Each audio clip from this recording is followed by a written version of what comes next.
C'est jamais trop. Pas assez.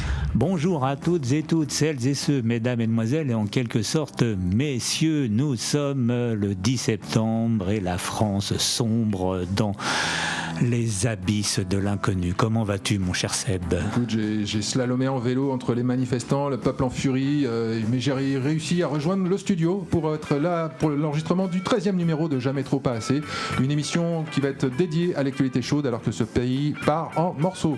On va commencer tout de suite parce que les dossiers sont conséquents, hein, on va s'intéresser tout de suite à la dissolution à venir, non pas la dissolution que je raconte n'importe déjà, quoi. La démission. Et on va faire un peu le point sur la journée du 10 septembre, comment c'est en train de tourner. Voilà, on part tout de suite avec le groupe. Ce sont les 3D, hein. Démission, dissolution, destitution. Voilà.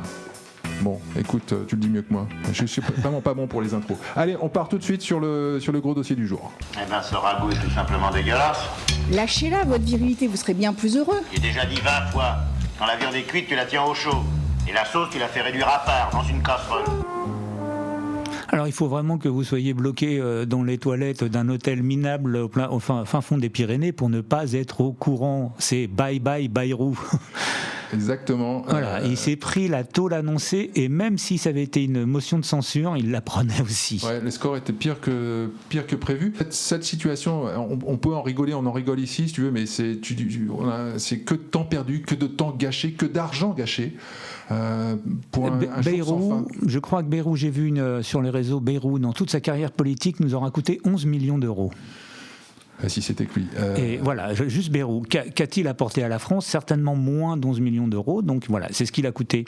Et oui, quel temps perdu ? 9 mois de Bayrou, une grossesse, 3 mois de Barnier. Ça fait 1 an qu'on a 2 guignols qui n'ont toujours pas été foutus de boucler un budget. Je préférais presque Mélenchon, tu vois. Il se passe, parce que là, en fait, ce qui se passe, c'est la perpétuité du déni, en fait, du non-changement, de la stagnation.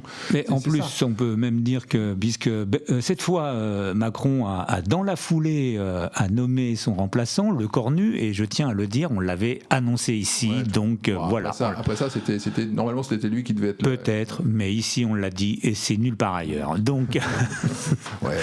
Donc il a nommé Le Cornu, et Le Cornu, bon, bah, c'est un macroniste, pur macroniste. Il a été le commandant de Benalla lors de l'affaire Benalla, donc c'est sous ses ordres que le bonhomme a agi.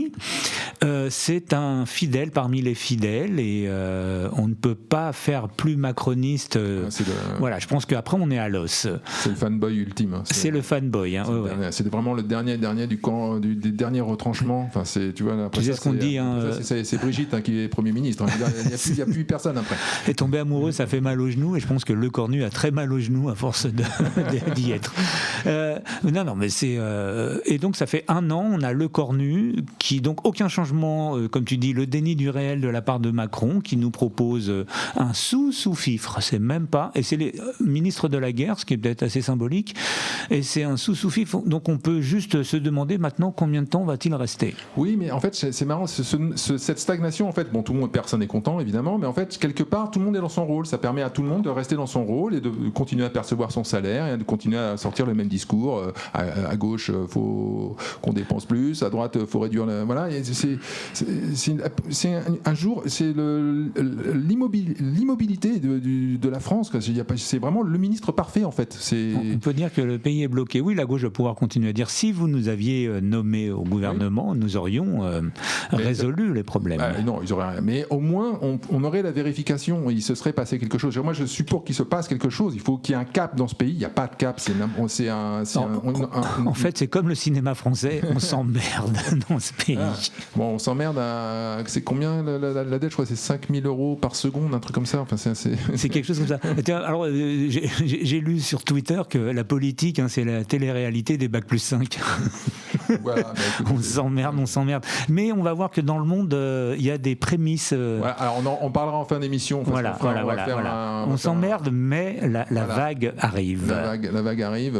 On va faire un focus sur tout ce qui se passe à l'étranger en fin d'émission. Comment tu dis focus ? Focus. Alors, on enregistre le 10 septembre en plein après-midi, donc c'est en train de se passer. Et qu'est-ce qui est en train de se passer ? Plutôt pas grand-chose. Le blocage. Hein. Bon, alors j'ai un peu suivi. Moi, je me suis pas trop déplacé sur Paris, j'avoue, même par curiosité. curiosité parce que je sais très bien comment ça va tourner. Dès les premières images que j'ai vues ce matin à Paris, j'ai compris. Donc c'est OPA gauchiste avec poubelle en feu. On fera un point d'étape, peut-être une autre émission dans la semaine sur les événements du 10 septembre. Je te propose qu'on passe tout de suite à la revue de presse. Continuons. Raconte-toi la presse. Et puis je veux pas que tu fasses cette émission. Où c'est l'occasion jamais de dire la vérité, va. Est-ce que vous allez vous taire à la fin? Écoute, moi je t'emmène à Marseille avec un meurtrier, pour une fois, presque arrêté à temps. Presque. Enfin, pas un meurtrier, il n'a pas tué, mais on n'est pas passé loin s'il n'y a pas eu l'intervention des forces de police qui l'ont abattu. C'était une fois de plus encore un migrant qui venait de Tunisie. Alors c'est intéressant parce que... Et c'était aussi un forcené du couteau. C'est le témoignage de Sophie, donc 51 ans, qui a épousé Abdelhaker, arrivé clandestinement en France en 2018 depuis la Tunisie. Il passe par plusieurs centres de rétention administrative, les CRA, avant d'être libéré pendant la période du Covid et de revenir à La Rochelle, on salue nos auditeurs de La Rochelle, pour fort logiquement se marier avec Sophie, 51 ans, c'est le conte de fées, mais la vie déchantée. Après le mariage, il a commencé à être violent avec moi, à me mettre des claques, relate Sophie. Après, elle décrit le schéma classique du petit migrant illustré, accro, stup, ultra-violence, paranoïa, peur qu'il la tue. Elle a fini par s'échapper. Le mec est repéré, arrêté, relâché jusqu'à cette matinée fatale, donc la semaine passée, où il poignarde à tout va dans ce paradis du vivre ensemble et de l'hygiène qui est devenu Marseille. On ne remerciera jamais assez Sophie d'avoir permis à cet individu, ce véritable apport culturel, social et fiscal, de rester sur le sol français. Le ministre de l'Intérieur nous apprend d'ailleurs qu'il bénéficiait d'une carte de séjour qui devait se terminer juste en 2032. De quoi faire encore de multiples prouesses avec son couteau s'il n'avait pas été stoppé à temps par nos forces de l'ordre. Alors, le rebondissement, c'est que la Tunisie, c'est mon pays d'origine, dénonce un meurtre injustifié. Ils nous envoient tout leur taré, mais bon... Ce qui est aussi intéressant, c'est que Macron, qui est même pas foutu de tenir tête aux Tunisiens en le disant « allez vous faire foutre », voudrait partir en guerre contre les Russes. c'est dire. Non mais tu sais comment on appelle ça, là, ce qui s'est passé avec Sophie, ça s'appelle le business. Ah ouais, c'est très très... Ça s'appelle voilà, c'est le business. Tu avais un petit coup de gueule européen. Le Financial Times nous apprend qu'une attaque présumée d'ingérence russe visant Ursula von der Leyen a désactivé les services de navigation GPS dans un aéroport bulgare et a forcé l'avion du président de la Commission européenne à atterrir à l'aide de cartes papier. Mais l'horreur... On dirait un script de Steven Seagal. C'est ça. C'est un film d'action. On apprend rapidement qu'Ursula nous a baratiné. Grâce au site de suivi en direct des vols dans le monde, on sait que l'avion a atterri avec 9 minutes de retard, ce qui pour un avion est tout à fait... c'est même pas un retard en fait. Et les services bulgares qui ont d'abord appuyé la déclaration de la présidente de la Commission sont revenus ensuite sur leur déclaration. Et on dit qu'il n'y a eu absolument aucune attaque d'origine présumée russe et il n'y a pas eu d'attaque du tout de l'avion d'Ursula von der Leyen. Donc, von der Leyen, pardon. Elle a baratiné dans le but simplement d'orienter les opinions européennes vers la guerre. Hein. Mais alors, ce qui est intéressant, c'est qu'elle l'a fait finalement avec les méthodes de la RDA. C'est-à-dire que tu sors un bobard et c'est pas grave parce qu'il y a personne n'est en mesure de te reprendre sur ton bobard. Hein. Dans la RDA, il n'y avait pas de problème. Donc, elle signe son âge, la dame, hein, c'est vraiment une vioque. Puisqu'on est en Europe, j'en profite pour préciser que, alors que le gouvernement cherche à faire des économies, à supprimer 2 jours fériés, quel gouvernement ? Oui, celui de passage, celui actuel, il n'est pas encore là. On est d'ailleurs dans une période, nous faisons cette émission dans une période sans gouvernement. Voilà. Alors que le gouvernement, quel gouvernement cherche à faire des économies, à supprimer 2 jours fériés, on apprend que la contribution française au budget de l'Union européenne devrait augmenter de 6 milliards d'euros pour atteindre les pratiquement 30 milliards en 2026. On apprend ça dans les Échos. J'espère que ça vous fait plaisir. Et on donne plus qu'on ne reçoit. Hein. L'UE, ça nous coûte. Elle passe dans les pompes à essence. La paye. On n'amène pas des saucisses quand on va à Francfort. Avec mes certificats de résistance, ma rosette et mes relations, j'aurai 3 ans avec sursis. Je me suis renseigné. Alors Louis-Marie, on va aborder le sujet qui fâche puisqu'on était dans l'audiovisuel. Justement, à quoi sont payés les journalistes que nous payons ? On va parler du France Intergate. Si vous n'en avez pas entendu parler ces 3-4 derniers jours, c'est que vous étiez sur France Inter. Tout le monde en parle. Il n'y a que là, dans les chiottes de France Inter. Tout le monde en parle, sauf eux. Donc on va résumer. Drame en 3 actes. Alors je résume. Donc vendredi dernier, le magazine L'Incorrect publie 3 vidéos d'une conversation datant du 7 juillet captée dans un restaurant parisien. Conversation entre Philippe Cohen et Thomas Legrand, tous deux journalistes sur le service public, qui est donc France Inter et France 5. Luc Crocy, président du Conseil national du Parti socialiste, et Pierre Jouvet, député euro PS, et chargé de la stratégie électorale. Donc autant dire que c'est des gens du PS qui sont vraiment... le président du Conseil national, c'est un poste clé, c'est les finances, et voilà. Et chargé de la stratégie électorale, bon, tout est dans le nom. Donc on prépare activement les campagnes à venir municipales et présidentielles, et justement, c'est de ce dont ces politiques et ces journalistes du service public parlent. On y entend distinctement Thomas Legrand annoncer qu'il fera ce qu'il peut pour contrer Dati.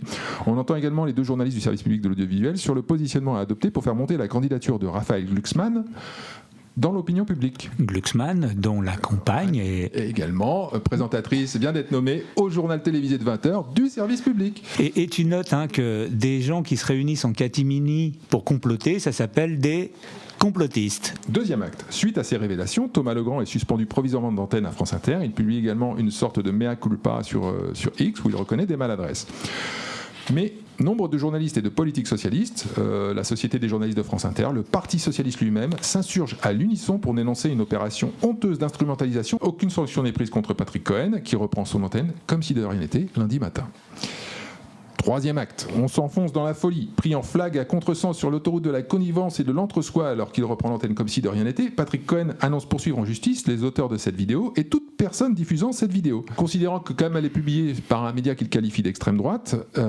c'est une atteinte à... C'est une atteinte, voilà, c'est de fait, c'est discrédité, on exclut ça du cercle de la crédibilité. Bien sûr, Patrick Cohen et ses défenseurs se gardent bien d'aborder une seule fois encore la question du fond. Qu'est-ce qu'il fout avec de l'argent public ? Parce que tous ces gens-là, à cette table, tous ces gens sont payés par nos impôts. Ils sont en train de discuter de comment user de leur influence pour flinguer Dati et faire la promotion de Glucksmann. Voilà. Un candidat qui fait actuellement, je ne sais pas combien il fait Glucksmann, mais enfin, à mon avis, à 3-4% d'intention de vote. Glucksmann, j'ai vu une vidéo qui mettait en parallèle les discours de Glucksmann et ceux de Macron. Glucksmann, c'est pareil, en plus mou.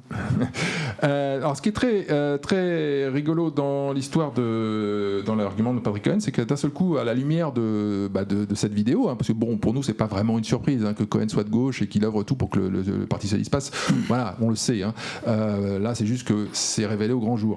Mais ce qui est vraiment cruel pour lui, c'est que d'un seul coup, à la lumière de cette révélation, toute son œuvre audiovisuelle se met à jouer contre lui, en fait. Parce que et je devais te passer un extrait de l'émission 7 à vous, où il est toujours, donc un extrait qui date de 2018. Où il utilise, on lui présente une situation qui est la même et qui touche Laurent Wauquiez, qui a été enregistré à son insu par des gens de Mediapart, et l'argumentaire de Patrick Cohen est strictement l'inverse de celui qu'il tient aujourd'hui. Je te fais écouter.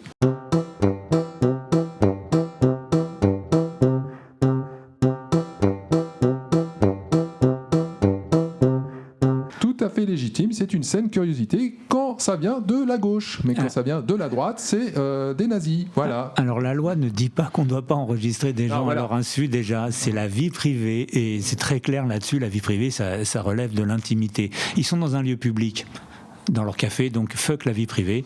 Et en plus, alors, ce qui est en plus vraiment, c'est ce qui est litigieux. Là, je vais pas donner. Sa plainte c'est pas l'enregistrement qui est interdit en soi. Je pense que tu peux enregistrer si tu ne le diffuses pas. Le problème n'est que feignent de ne pas voir les défenseurs de Patrick Cohen et Thomas Legrand. Thomas Legrand le perçoit un peu quand même. Il le reconnaît un peu. C'est pas leur politisation, mais le fait qu'ils sont payés par nos impôts. C'est le vrai problème. Parce qu'ils te brandissent toujours, oui, mais il y a CNews, machin. Ils font, bah oui, ok, d'accord, mais enfin, CNews, je paye pas. Donc si j'ai pas envie de regarder, je regarde pas, c'est tout, ça s'arrête là. Surtout si tu payes pas. Mais moi, je trouve qu'il y a encore, c'est comme pour Van der Leyen, quoi. Ces gens pensent avec la pensée d'hier, voire d'avant-hier. Ils se sont fait gauler par les réseaux et ils n'ont toujours pas compris. C'est le déni, la perpétuation du déni dont on parlait tout à l'heure. Et pour moi, Patrick Cohen, ça m'a fait d'un seul coup, j'ai eu une image, tu vois, j'écoutais, je voyais un extrait de camping avec Franck Dubosc. Et pour moi, Patrick Cohen, c'est Patrick Chirac, en fait. Oui, alors on n'attend pas Patrick ? Non, mais c'est le mec qui se prend râteau sur râteau, tu vois, il y a le déni, il se prend le mur de la réalité dans la gueule, mais violemment, et en fait, le mec, il continue comme si de rien n'était, même il y a surenchère, en fait. Et tous ces gens-là, Cohen, Leyen, tous, ils n'ont toujours pas compris que les réseaux les baisent alors que les journalistes étaient aux ordres. On les voit maintenant, on les voit s'accrocher à un bateau qui coule. Je reste toujours fasciné par ce camp du bien. Je m'interroge même sur des moments où tu te demandes s'ils sont juste tellement imbus de leur personne ils te marchent dessus naturellement ou s'ils sont conscients de quelque chose. Voilà. Non, je crois il faut toujours, c'est Rocard, je crois qu'il parlait de ça, il faut privilégier l'hypothèse de l'incompétence sur celle du complot. Bon, sinon, si Philippe Cohen est tellement attaché à la vie privée, j'attends sa chronique sur Chat Control, parce que là, par exemple. Et puis, peut-être qu'on peut justement parler de cette révélation de Fabrice Epelboin. Ça parle des French Twitter Files. Donc, X a balancé les documents internes, les échanges, les messages reçus par Twitter, quand ça s'appelait encore Twitter, avant que Musk, le méga fasciste, le rachète. Et donc, on apprend en fait l'émergence d'un véritable cartel de la censure en France où le gouvernement français a mandaté les ONG, celles qu'on a retrouvées autour d'Aurore Berger. Elle mandate les ONG en fait pour attaquer les opinions divergentes sur les réseaux, notamment pour se porter partie civile, porter plainte et autres. Donc, tu retrouves encore beaucoup de gens proches du PS dans cette et tout à fait. Et l'évidence devrait nous crever les yeux que la liberté d'expression en France a disparu, ou plutôt que les réseaux sociaux façon X restent le dernier endroit où elle peut encore exister et que comprendre que de partout dans le monde, et ça c'est là-dessus où je voulais aller, partout dans le monde, l'oligarchie s'en prend à ces réseaux parce que le danger les guette à cause des réseaux. L'affaire Cohen nous le montre, l'affaire von der Leyen nous le montre. T'as une concordance à la fois, surtout à l'approche d'échéance électorale, t'as une concordance en fait de reprise en main des médias, c'est clair, on nettoie le paysage, on dégage une chaîne de Bolloré, on met des coups de pression sur Hanouna, donc on place les bonnes personnes au service public, on s'assure que ce soit les bons, donc Léa Salamé, on met carrément la meuf du candidat qu'on veut, c'est délirant, c'est dans n'importe quel pays aux États-Unis, impossible, ça n'arrive pas, même l'idée, tu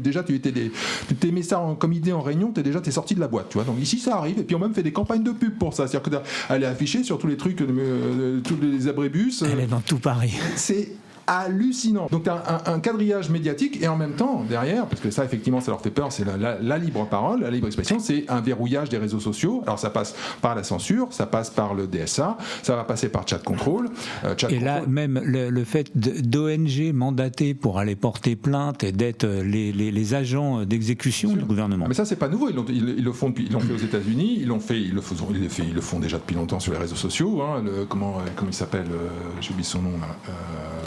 J'ai oublié la Mendes France et j'ai oublié leur nom. Ah oui, Rudy Reichstadt, Julien Pain et Tristan Mendes. Tout ça, c'est des gens, au départ, des gens de qualité. C'est ça qui est désolant en fait. Mais bon, voilà, ça palpe. Je veux dire, bon. Ça palpe et l'impression d'être dans les cercles dirigeants. Et puis l'impression, je pense, comme on en revient à Patrick Cohen, l'impression vraiment d'être investi d'une mission et de le camp du bien, et que appartenant à ce camp du bien, ça t'autorise à tout en fait. Voilà. Ouais, ça t'autorise à discréditer ton interlocuteur, à lui passer au-dessus, à enjamber la loi, à censurer et à faire tout ce que tu reproches aux autres en fait. Voilà. Ouais. Ça te permet de comploter toi et de traiter les autres de complotistes. Voilà, ça il n'y a aucun problème. Donc verrouillage médiatique et censure des réseaux. Censure des réseaux. Alors justement, où ça mène, où ça peut mener, partons à l'étranger, dans ces pays que l'on connaît peu, qui sont lointains et qui sont en général des destinations touristiques. Alors je te propose, pour conclure provisoirement cette séquence, de te passer une vidéo d'un certain Galancy qui fait des montages sur internet. C'est très très drôle, et là il en a fait une, je crois que c'est son chef-d'œuvre. Alors envoie. C'est en vidéo, ça dure 3 minutes. Je passerai peut-être qu'un petit extrait dans l'émission. Je pense que ça peut se faire sans les images. C'est mieux avec les images, mais je pense qu'en audio ça passe. Ramsès, viens donc. Je vois que tu m'amènes un nouvel effet pour le sacrifice. Non. Viens, petit. Point de sacrifice aujourd'hui. Il s'agit de mon fils. Arrière, Charo. Il est farouche comme toi au même âge. Il veut savoir comment la Bullshit Nation définit ce qui est bien et ce qui est mal, ce qui est permis et ce qui est défendu. Une question bien sotte pour un fils de roi. Prends garde à ta langue, vieux fou. Approche, mon garçon, n'aie pas peur, approche. La vérité que tu cherches se trouve ici. Regarde dans cette marmite. Des chiffres et des statistiques? C'est claqué, frérot. Un peu de déférence, petit. Tu as sous tes yeux un sondage d'opinion. En voilà un qui vient de paraître. Tu es heureux, fils. Tu vas assister à la naissance d'une pensée unique. Parle, Ipsos. Laisse ton fils le lire. Approuveriez-vous les mariages entre frères et sœurs à condition qu'ils soient vraiment amoureux et que leurs enfants soient issus d'une GPA ? Oui, à 52%. Le sondage a parlé. Que sa volonté soit faite. On mettra le lien pour la chaîne. Je vous recommande Galancière, donc voilà, exceptionnel. Et toi, tu n'as même pas vu les images. Mais non, mais c'est drôle, rien qu'avec le son, mais j'irai voir les images. Ouais, j'irai voir les images. Eh bien, je pense qu'on peut enchaîner sur notre revue de presse spéciale l'étranger, parce qu'il n'y a pas que la France potentielle. C'est mal les Français. S'il y a de l'arnaque dans l'air, oubliez un peu tonton Béraud. Alors, l'Indonésie, disais-je, c'est une destination touristique. On connaît les cartes postales, mais il s'avère que l'Indonésie est tout simplement en proie à la guerre civile. C'est pas une simple agitation. Alors, qu'est-ce qui se passe en fait en Indonésie ? Il s'avère que le gouvernement a voté des lois qu'en France on appellerait de compétitivité, afin de rendre le travail plus compétitif, et puis des lois d'austérité économique, notamment donc il y avait réduction du salaire minimum, augmentation du temps de travail, facilité accrue de licenciement, et puis suppression des avantages que te donnait un CDI, qui en faisait l'équivalent d'un CDD, ce qui fait que du jour au lendemain, tu étais payé de la merde, tu travaillais 2 fois plus, et on pouvait te virer sans te donner aucune raison, tu n'avais plus aucune protection. Beyrouth en a rêvé, l'Indonésie l'a fait. Mais dans le même temps, et c'est là où c'est intéressant, c'est que les dirigeants, eux, par contre, ils se sont gâtés. Donc ils se sont votés des augmentations, des primes supplémentaires, des primes logement, et si tu compares en termes de salaire minimum, salaire médian et que tu transposes en euros, c'est comme si nos ministres étaient à 80 000 euros par mois. Alors, ça a carrément explosé. Et là, ça explose. C'est-à-dire que toutes les grandes villes d'Indonésie sont en feu. Loi martiale ou équivalent, couvre-feu. Et évidemment, contrôle des médias, lesquels sont contournés par les réseaux sociaux. Donc, ils tentent de contrôler les réseaux sociaux. Ce qui nous amène au deuxième pays, qui est pas très loin, qui s'appelle le Népal. Népal, Katmandou. On va aller fumer du Schmitt à Katmandou. C'est un grand classique avec le combi Volkswagen. Bon, le Népal, qu'est-ce qui s'est passé ? Alors le Népal, déjà signalons, parce que j'ai vu sur Twitter que des gens de LFI se réjouissaient de la guerre au Népal, mais le Népal, c'est dirigé par le Parti communiste, qui est en train de tomber. Alors Népal, ils ont carrément décidé de supprimer les réseaux sociaux pour les jeunes. Et tout en ayant les jeunes de la nomenclatura et les fils d'apparatchiks qui se répandaient sur les réseaux sociaux pour dire à quel point leur vie était quand même vachement belle. Et ils ont donc supprimé les réseaux sociaux pour les autres. Alors c'est intéressant au Népal, c'est que c'est une révolution qui vient des Gen Z, de la génération Z. Et ils n'ont pas été de main morte. J'ai vu les images. Oui, ils ont. Là, on va passer quelques images. Si tu veux, nous on propose aux gens, on dit aux gens, prenez un VPN, tu vois. Bon, ils ont pris la solution, on va pas prendre le VPN, on va prendre la tête du politicien. Là, ils ont incendié le Parlement avec la femme du Premier ministre dedans. J'ai vu le ministre des Finances en slip dans la rivière. Littéralement en slip, t'imagines en France ? Oui. T'imagines Bruno Le Maire, le renflement brun de Bruno Le Maire dans la rue, quoi. Oui, ils ont donc séance d'humiliation pour le ministre des Finances. Ils ont incendié le Parlement avec la femme du Premier ministre dedans. Alors que, et la police, non mais c'est pas drôle parce que la police a tiré à balles réelles, il y a 19 morts. La police est intervenue dans les hôpitaux. Alors, là, les images que vous voyez, c'est pour ceux qui ont la version vidéo, je passe les images que j'ai récupérées. Alors, je vais le citer, chez Théo Molini, qui fait vraiment un super travail, qui a fait un super travail sur l'Angleterre et qui a fait un super travail. Et l'Indonésie. Et moi, j'ai pas vu celui sur l'Indonésie, mais là sur le Népal, il a fait vraiment un gros travail de synthèse et de collection d'images. Dans un pays qui est coupé des réseaux. Ouais, c'est-à-dire qu'il explique même que c'est une les images sont transmises par de téléphone à téléphone. Enfin, Oui, il précise qu'ils utilisent la technique de transmission hors réseau, c'est-à-dire que d'un téléphone à un autre téléphone et ainsi de suite, et jusqu'à quelqu'un qui a accès au réseau. C'est comme ça qu'on crée des systèmes de communication redondants. Ouais, c'est donc indestructibles. Ouais. Alors après ça aussi, moi je n'ai pas le chiffre, mais j'imagine que la population népalaise est la moyenne de la population est beaucoup plus jeune qu'ici.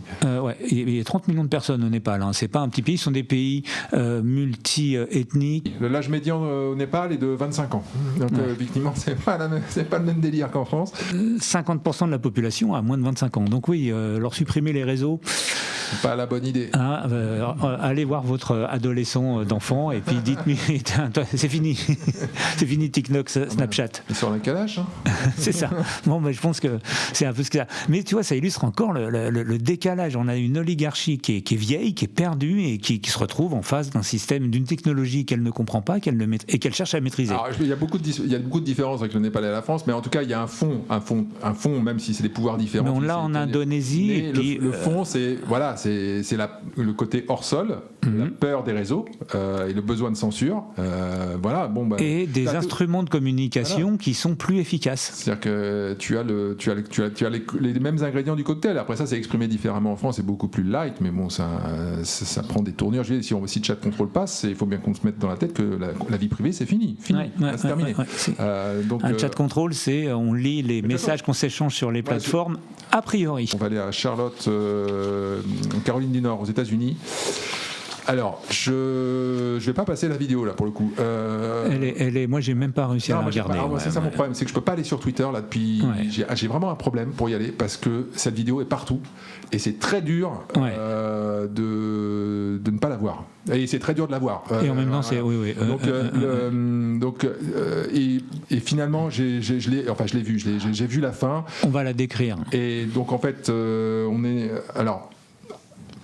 On va décrire dans la vidéo, on est dans un bus, on est dans un tramway, c'est un tramway, il fait nuit, donc s'il y a une jeune, elle est blonde, c'est une jeune fille, alors elle a 23 ans. Elle a 23 ans, c'est une Ukrainienne, jeune femme.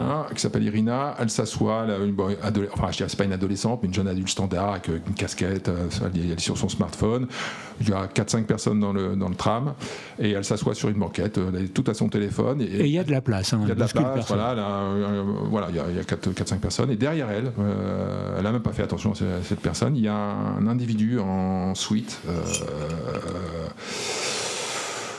J'aurais pas espéré moi, il m'aurait pas inspiré confiance d'entrer dans le tramway. J'aurais pas eu confiance. Mais bref, il se passe une minute, ce mec se lève et poignarde la fille, lui donne 3 coups de couteau. 3 coups de couteau extrêmement situés, bien situés. Il l'égorge en gros et se barre en disant I got that wild girl. J'ai eu la fille blanche. J'ai eu cette fille blanche. Et l'adolescente, elle a juste un regard de terreur. Je vais peut-être juste poser c'est quelque chose, c'est qu'elle comprend à peine qu'elle vient de mourir en fait, quasiment. Elle est en train. Oui, en plus c'est horrible parce que je pense que les voyageurs n'ont pas réagi. Enfin, pas réagi, ils se sont barrés, mais je pense qu'ils n'ont pas réalisé non plus ce qui se passait. On peut pas juger sur. Et même elle, on voit qu'en fait, elle est en train de mourir. Elle s'en le temps qu'elle le réalise, elle est morte, quoi. Ouais. Et c'est surtout le regard de terreur. Enfin, voilà, c'est une vidéo horrible. Malheureusement, c'est un peu en tant que parent à Paris, dans les grandes. Enfin voilà, c'est exactement ce à quoi je mets en garde mes enfants par rapport au transport en commun à Paris, que personnellement je ne prends plus depuis 3 ans. Voilà, terminé. Fini les transports en commun. Parce que ça en fait tu sais pas comment ça peut tourner, donc moi c'est fini. Je suis vraiment par rapport à mes enfants, ils y vont, tu vois, c'est bon, mais moi je leur interdis pas, quoi, mais je leur donne vraiment des cours, hein. Je leur dis vous tournez pas, typiquement cette scène là, ne tournez pas le dos à quelqu'un comme ça, vous avez au fond de la rame avec visuel sur tout le monde, vous avez vos clés, toujours les clés entre les doigts sortis comme un point américain. Il y a des trucs de base, quoi. Et vous jamais au bord du quai, jamais. Tu restes au fond. Voilà, des règles de base. Mais c'est vrai que j'ai toujours... Et là, c'est presque un cauchemar.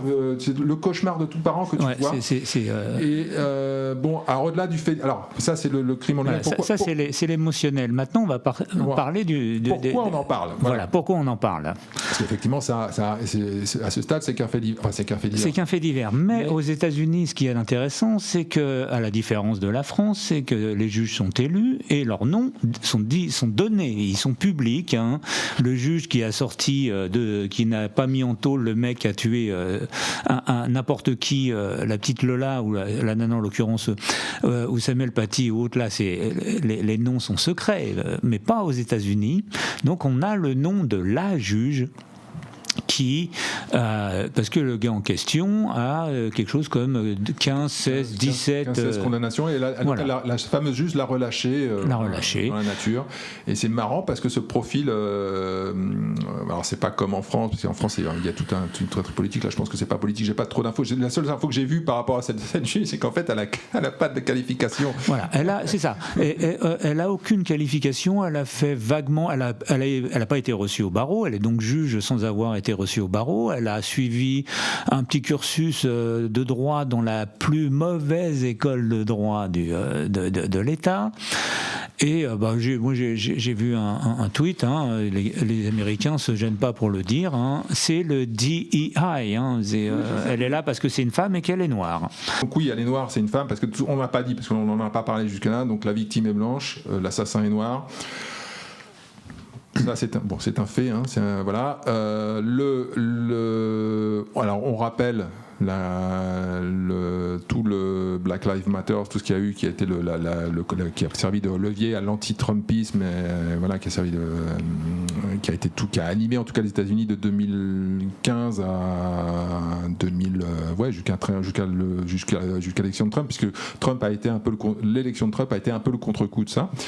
Donc oui, voilà, donc tous les politiques, tous les journalistes, tous les artistes posaient le genou à terre parce que j'ai vu le meurtre de George Floyd par un policier. Horrible aussi, hein, je veux dire, les images sont aussi insoutenables.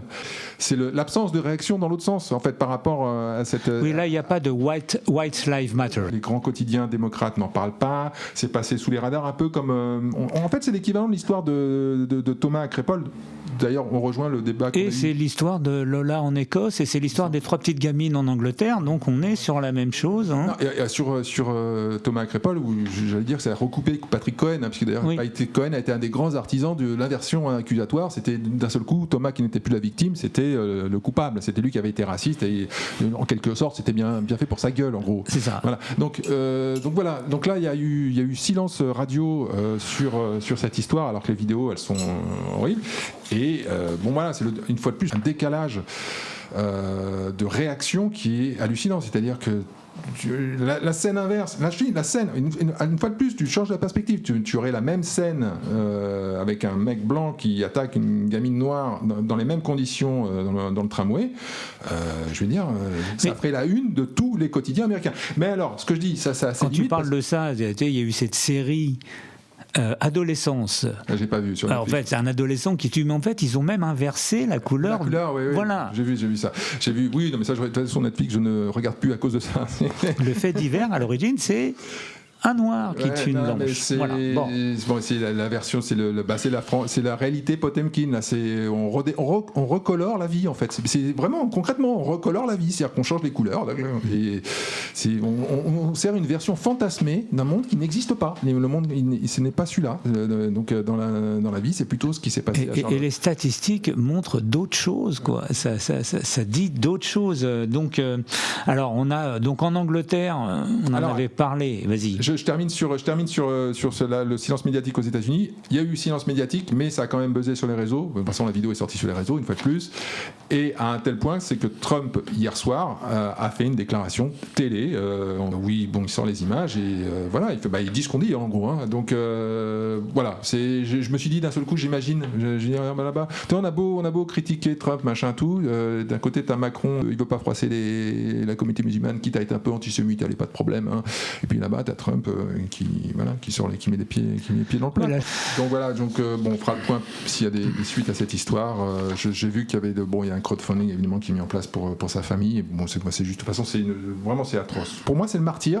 Elle est morte sans aucune raison. Elle devient un symbole parce qu'elle est morte. Ouais, et sans raison, parce qu'un fou furieux a été laissé dans la rue. Voilà, pour des raisons de communautarisme de la juge, quoi. Parce que le fond du problème, c'est pas qu'il soit noir ou quoi. C'est pas ce qu'on juge, c'est pas sa couleur de peau, c'est les conséquences que sa couleur de peau a sur le jugement d'autres personnes qui elles t'accusent de racisme. Mais par contre, elles, ça les gêne pas d'être racistes. Elles. Et les sciences sociales vont te dire, maintenant, le racisme anti-blanc n'existe pas. Ouais. Donc, c'est-à-dire que le racisme, c'est dans un sens, c'est toujours dans le sens du compte bien, mais c'est jamais dans l'autre. Voilà, une démonstration une fois de plus. Voilà, donc on a conclu, on passe à l'Angleterre. Donc le mouvement Rise the Colours dont on a parlé, sur lequel on va revenir, Lola, la petite Lola en Écosse, dont tu vas nous parler. Bon, les Anglais, ils débandent pas là-dessus. Et encore une fois, ils sont présentés, donc Rise the Colours, c'est des manifestations contre les migrants illégaux, les légaux, aucun problème. Manifestations qui prennent la forme d'un lever des couleurs, du drapeau anglais et de l'Union Jack. Et lesquels sont... alors, un drapeau palestinien ne pose aucun problème en Angleterre. Drapeau ukrainien non plus. Drapeau ukrainien non plus, mais par contre, ton drapeau, c'est un problème. C'est comme en France. On l'a déjà dit, on le répète. D'ailleurs, j'ai commandé un drapeau français. Je n'en avais pas chez moi. On aura ça dans le décor bientôt. Ok. C'est une bonne idée, ça. Donc, ils en démordent pas. Et parce que ce qui se passe, c'est qu'on l'État anglais commence à louer des baraques 3, 4, 5 fois le loyer qu'en demande le propriétaire. Il loue avec un contrat qui porte sur des années. Donc le propriétaire vire les occupants et met des migrants que l'État lui demande de mettre. Les hôtels, ça a été ça. Maintenant, les hôtels sont pleins. Donc d'un seul coup, tu as des gens qui se retrouvent à la rue. Alors, on a une femme avec ses 2 enfants. Il y a une criminalité qui débarque dans le quartier. Donc, très clairement, là, la population anglaise commence à tirer la langue, sachant que les Anglais, d'un point de vue économique, ils morflent. Et sachant aussi que la maîtrise de l'immigration a été un des thèmes du Brexit. Du Brexit. Voilà, donc les quartiers sont pourris par une délinquance halogène, et puis il y a eu la petite Lola en Écosse. Alors c'est pas lié, parce que les deux affaires alors elles ont à voir, parce que oui, c'est la même catégorie, on va dire. Est-ce qu'il se trouve qu'elle a... Donc on résume, c'est cette gamine, il y avait une vidéo de cette gamine qui brandissait une machette et un couteau pour se défendre d'un agresseur. Alors, ce qu'elle prétendait, il y a eu toute une campagne pour dire que c'était faux. Elle a été arrêtée. Elle a été arrêtée.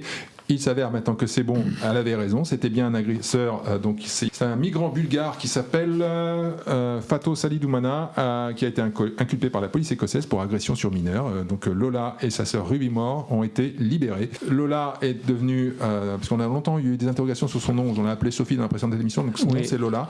Elle est devenue un symbole, pendant qu'elle était incarcérée, un symbole un peu, parce qu'il y avait une iconographie qui rappelait un peu, on est en Écosse, ça rappelait un peu Braveheart, et donc elle a été brandie essentiellement sur les réseaux sociaux comme un peu porte-drapeau de cette opération Raise the Colours qui consiste à afficher le drapeau, les 2 drapeaux anglais, il y a 2 drapeaux dans l'espace public, aux fenêtres, voilà. Et donc c'est une opération qui a pris qui prend vraiment beaucoup d'ampleur en Angleterre, qui est évidemment qui est critiquée comme étant d'extrême droite une fois de plus. Mais ça commence, ils en parlent en France. Là, j'ai vu un titre, la menace de l'extrême droite plane. En France, il n'y a même plus, pas besoin de dire ça tient en un tweet.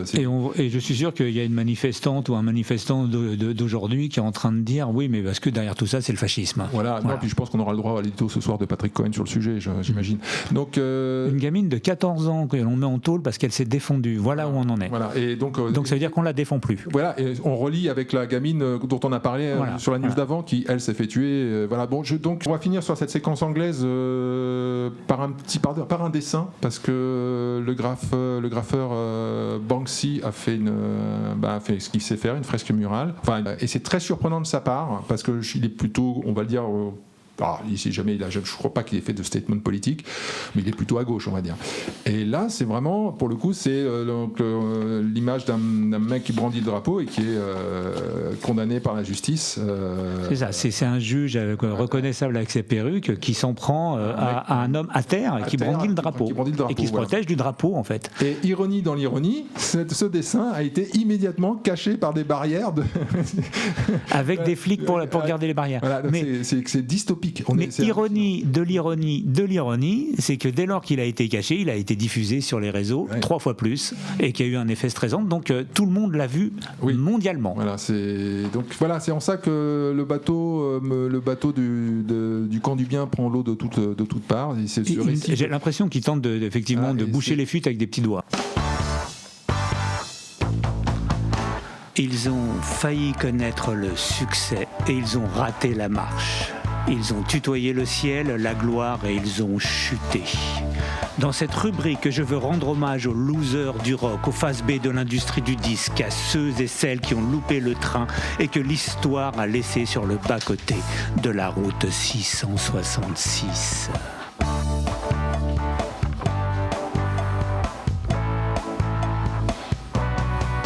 Mon cher Seb, vois-tu, il y a plusieurs types de losers.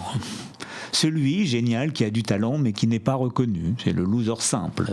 Celui qui devient célèbre à titre posthume. Celui qui refuse l'offre d'un groupe qui devient célèbre sans lui. Celui qui traîne l'étiquette de premier chanteur, musicien d'un groupe devenu planétaire. Et celui qui nous intéresse aujourd'hui est un modèle spécial.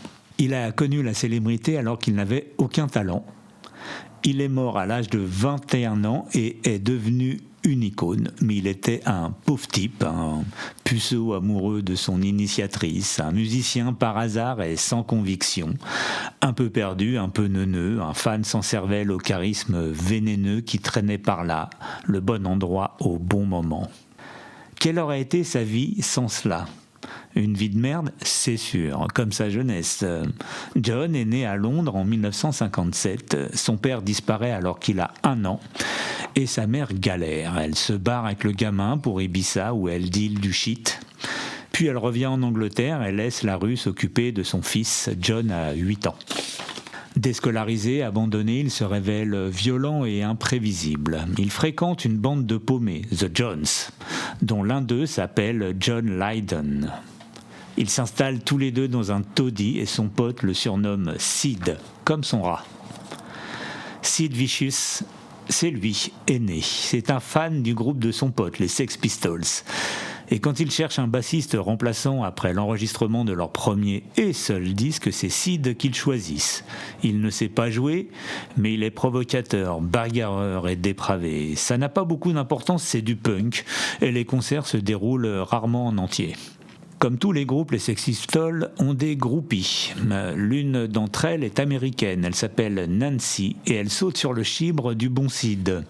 Elle le baise jusqu'à lui assécher les roustons et lui fait découvrir l'héroïne.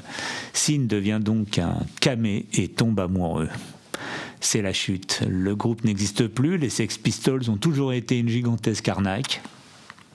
Sid traîne sa loose avec sa meuf et se fait jeter de partout. Il cherche un peu à monter son propre groupe, mais ça n'est pas un musicien, c'est un fan, c'est un échec. Il se rend aux États-Unis avec elle et 10 mois après la fin des Sex Pistols, Nancy meurt dans une chambre d'hôtel minable de Chelsea, à New York.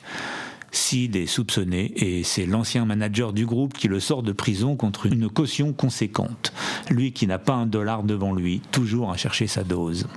Et il meurt d'une surdose en 1979. Il a 21 ans.